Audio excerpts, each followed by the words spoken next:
So welcome you here. And last 2 weeks, many bad things happened, right? Many bad things happened. Last night, an earthquake in Sichuan, killing many people. And the day before, we have the explosion in Texas, killing many people. So, but what stuck in my mind is this suicide of Matthew, 27 years old. He's the son of the famous pastor, do you know his name? Rick Warren. Rick Warren. Oh my God. Yeah. So it's very sad because here's the case. According to the official statement, this young man has received the best medical treatment and counseling and the prayer support of a 20,000 member congregation. With all that, he still killed himself. Now, the question I want to ask is that, does depression doom one to suicide? You're depressed, you eventually, medicine cannot help you, counseling cannot help you, prayer cannot help you. Eventually, you have to take your own life. So that is the question we're trying to address today. And the second question bothers me is that also young people, two brothers, one is 26, was killed already, one is 19. The question that bothers me is that what drove the two young men to become suicide bombers, to commit violence against innocent people? Now, I hope today's lecture will shed some light on that. And the third question I have in mind is that these 4 innocent people, this 8-year-old boy, this lovely Chinese girl from China going to Boston University, and this police, campus security police, and MIT, and this mother who loves marathon, they're all innocent bystanders. They were killed. What can we do to help them in their agony and in their grief, right? So all these questions are related to this lesson. And I hopefully we'll find at least partial answer to this question. Okay? This overview, today's focus will really focus on Viktor Frankl.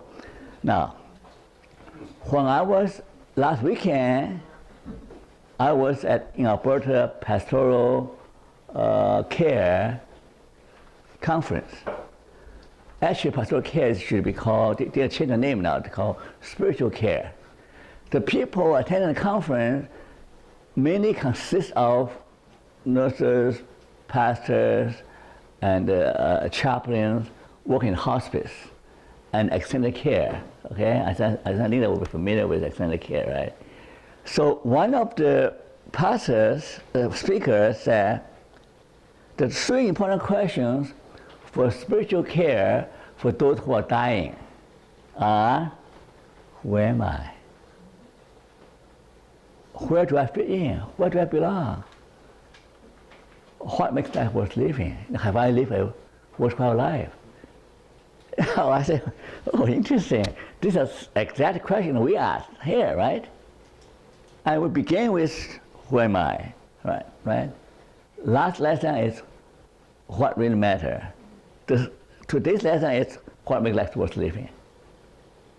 So these are existential questions that are relevant to everybody, every living person, but you do not have to wait until you are sick, until you're dying, to settle those existential questions. The time to wrestle with those questions, to find answers, is now, right? If you have answered those questions, then you're much able to cope with suffering and with death and dying. Okay? And we know that a sense of meaninglessness and despair and darkness is not new.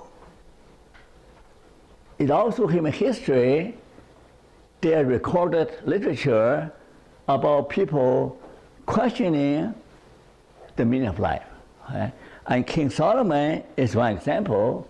He had everything you can dream of, everything money can buy, everything that a king is privileged to have, and yet it's a meaningless, utterly meaningless. Everything is meaningless. Now, so that is, for the rich and privileged, it's a sense of void, a sense of emptiness. It still is a problem. And then we all know about Job, right?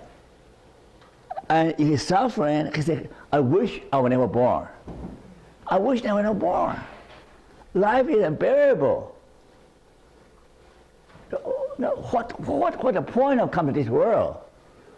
So both rich and poor are struggling with the same question, right? It doesn't matter whether rich or poor, the existential crisis is always there. Okay?